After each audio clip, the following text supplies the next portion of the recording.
एक बैलून, इस बैलून के अंदर आइडियल गैस भरी हुई है।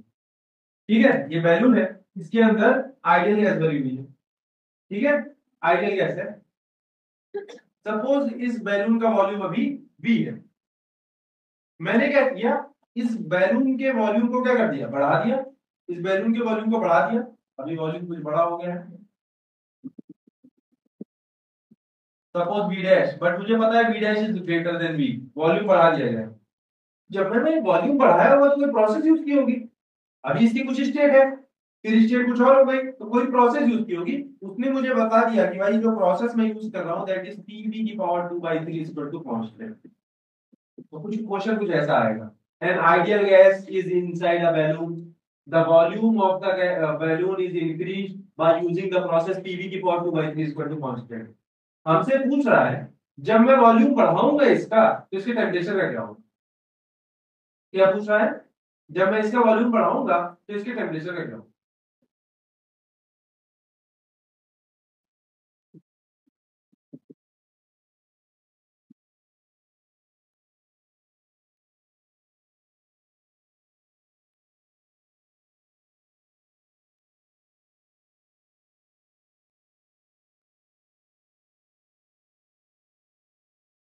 बैलून में डबल है, डबल है क्या, सिंगल है, ठीक है समझ गए।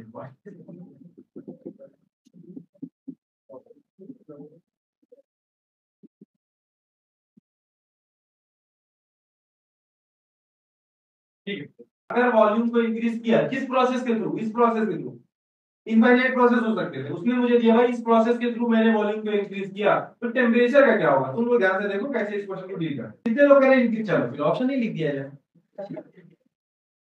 इंक्रीज होगा, डिक्रीज होगा, रिमेन सेम,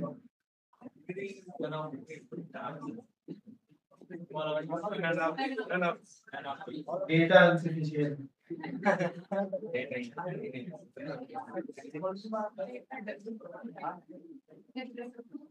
डेटा इनसफिशिएंट। चलो चलो भाई बताओ, पहले हमको टेम्परेचर और वॉल्यूम के बीच में रिलेशन पता होना चाहिए कि अगर वॉल्यूम बढ़ेगा तो टेम्परेचर क्या होगा, बट हमको रिलेशन जो दे रखा है प्रेशर वॉल्यूम के टर्म में। ध्यान से सुनिए इस क्वेश्चन को कैसे करते हैं। हमको अगर जानना है कि वॉल्यूम बढ़ाने और वॉल्यूम घटाने से क्या होगा टेम्परेचर का, तो पहले हमको टेम्परेचर और वॉल्यूम के बीच में कोई रिलेशन तो मिले। अभी जो मेरे पास रिलेशन है वो प्रेशर और वॉल्यूम के बीच का रिलेशन है।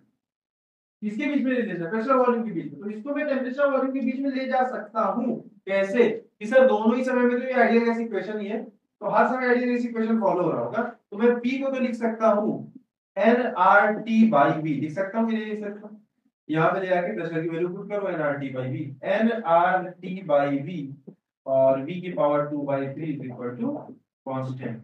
अच्छा ना, गिवन रहेगा क्वेश्चन में कभी कि भाई नंबर ऑफ मोल्स में कोई चेंज नहीं किया और R तो पहले से कांस्टेंट था, तो इसको चाहे तो नीचे लेकर के चले जाओ n/r, तो कांस्टेंट बाई nr, एक नया कांस्टेंट आ गया, स्टिल वो कांस्टेंट ही रहा, यहाँ पे हमारे सामने आ गया। इधर ध्यान देना भाई, इसको मैं ऐसा लिख सकता हूँ t और v की power 2/3 minus 1 is equal to c dash. मैंने कोई नया कांस्टेंट लिख दिया, ये nr नीचे आया फिर से कोई नया कांस्टेंट लिख दिया, इसको मैं क्या लिखूंगा, t v की power -1/3 is equal to c dash. तो -1/3 को मैं नीचे ले आ सकता हूँ, ये हो जाएगा t v की power half 1/3 equal to c dash, ये हो जाएगा t is equal to c dash v की पावर 1/3। ये रिलेशन है टेम्परेचर और वॉल्यूम के बीच। अब मुझे दिख रहा है हाँ भाई अगर मैं वॉल्यूम बढ़ाऊंगा तो टेम्परेचर, इस क्वेश्चन में ऐसे काम किया जा रहा है। अगर हमसे ऐसा पूछ लेता कि भाई वॉल्यूम को बढ़ाए तो प्रेशर का क्या होगा, तो ये डायरेक्टली मुझे कुछ करना ही नहीं था, तो मैं कहता भाई ये देखो दोनों इनवर्सली प्रोपोर्शनल है, मतलब इनवर्सली प्रोपोर्शनल नहीं है पर डिक्रीजिंग फंक्शन है, अगर एक बढ़ेगा तो दूसरा घटेगा। कैसे कह सकते हैं सर, ऐसे कह सकते हैं v की power 2/3 is equal to constant upon p, या फिर ऐसा भी लिख सकते हैं p is equal to constant upon, तो अगर ये बढ़ेगा तो इसको तो भाई ये घट रहा होगा तभी तो वो बढ़ा है, प्रेशर घटेगा। ये डायरेक्टली मुझे रिलेशन पता है, बट इसमें मुझे ये नहीं पूछा, उसने मुझे टेम्परेचर पूछा, तो पहले मेरा काम था कि मैं टेम्परेचर और वॉल्यूम के बीच में एक रिलेशन निकाल पाऊं।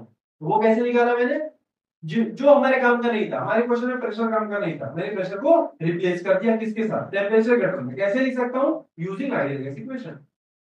क्या किया मैंने, प्रेशर हमारे काम का नहीं था, मैंने प्रेशर को हटा दिया, किसके टर्म में लिख दिया, टेम्परेचर के टर्म में। कैसे लिख दिया, आइडियल गैस इक्वेशन किया। क्लियर है बात? एक और करेंगे क्या इसका, चलो ठीक है। तो यहाँ तो हो जाएगा भाई इंक्रीज,